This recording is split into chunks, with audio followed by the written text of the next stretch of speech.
Magandang araw mga bossing. May susubukan tayo ulit unit kay Sir Hansan. Ayan. Nasa Saudi po si Sir. Ito unit ni Sir. NBAS PCP Tactical. Scope pa lang, malupit na mga bossing. Scope na nilagay natin, nagkakalaga ng 17,000.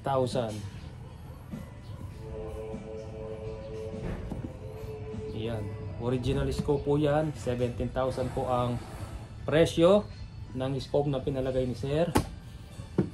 16 MT1000 yung barrel, yung maker nito, yung DBBR.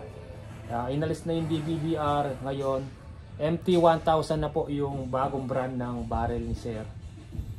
Yan. 16 inches, caliber 22, naka-CF tank, hammer type, adjustable cheek rest, pati yung pad niya dito adjustable mga bossing. Shrouded, pag pinutok mo parang walang hangin. Putok ko ng mga lods, parang walang hangin. Narinig nyo lang yung hammer, pero meron siyang 22 laman, 22 PSI.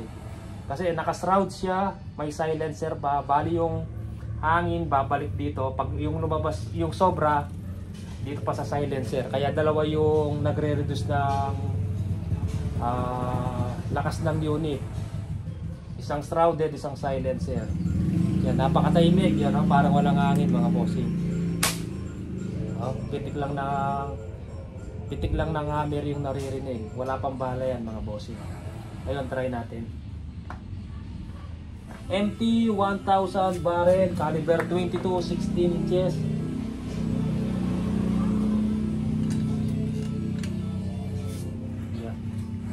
NBAS brand. Yan, nakalagay pa dito sa barrel. NBAS. Yan. Hammer type. Yan. Try natin.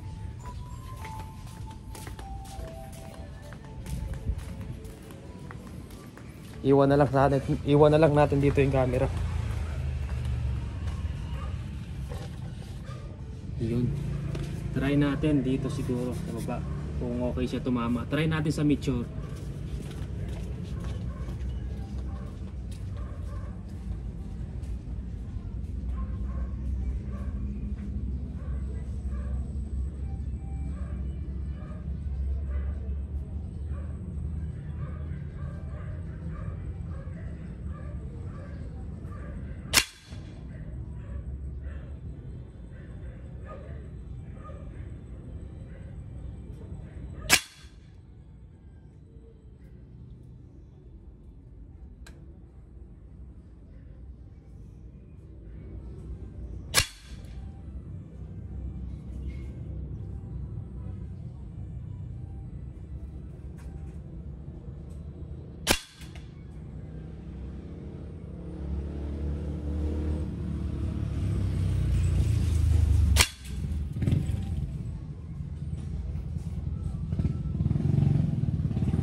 Yun mga lods, 10 shots. Tingnan nyo naman, 10 shots. Isang butas mga bossing. gamit yung MT-1000, yung barrel na galing kay Sir Romel yan. Dating DBBR, ngayon pinalitan dahil marami daw gumagaya ng DBB. Kahit hindi DBB sinasabi nila DBBR. Ayan, ngayon gumawa ng bagong brand, MT-1000, 16 grooves ata ito mga lods, kung di ako nagkakamali. Oo, 16 grooves, napakarami ng grooves. Dati yung DBBR 12 grooves, ngayon 16. Ayan po yung unit nyo sir, na zero na natin. Lock natin yung scope. Ito hindi pala na, hindi na-lock to, itong left and right lang, nakalock na. Yan, napakalupit to mama. Kita nyo, 10 shots, regulated. Tapos meron siyang yung, kung nagka-problema yung unit, gusto mong i-drain yung hangin, laman ng tank, ito parang yung sa PCP, itong bilog na to, luwagan mo, hindi ka na mahihirapan ubusin yung hangin. Isa kasi putok ka ng putok para maubos mo lang yung hangin, matanggal mo yung laman, kasi magpapalit ka ng o-ring. Ito, i-release mo lang parang yung sa hand pump. Gauge pa lang, yung branded na gauge yung ginamit to. Adjustable to mga loads, maigpit lang. Pero pag inikot mo yan, na-adjust to, na-angat yung chickrest niya. Itong pad niya, na-adjust din siya. Ayan sir, Ansan. Pati scope, malupit. Malupit yung unit, malupit din yung scope.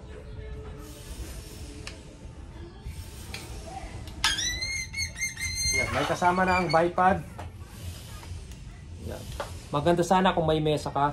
Huwag ka nang maggato. Try mo sa pulso mo yung groupings ng unit. Ayan sir, oh, napakalupit. Receiver 6 inches, yan, pang malakasan. Putok natin, parang walang hangin. Oh, walang lumalabas na hangin mga lods. Parang walang laman. Pero meron yan, yan, 2-1 pa. 2-1 PSI pa laman mga lods. Yun, hammer lang naririnig mo, napakalupit. Ang ganda ng silencer niya.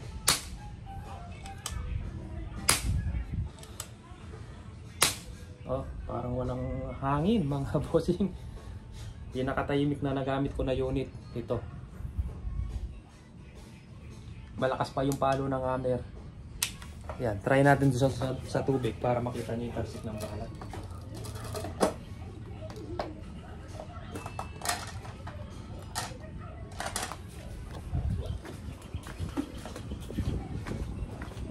Ayan mga lods, try natin sa tubig.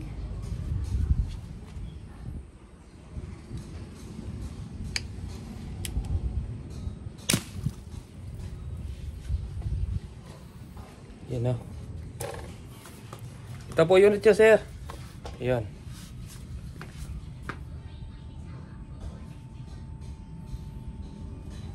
Okay po mga lods, maraming salamat.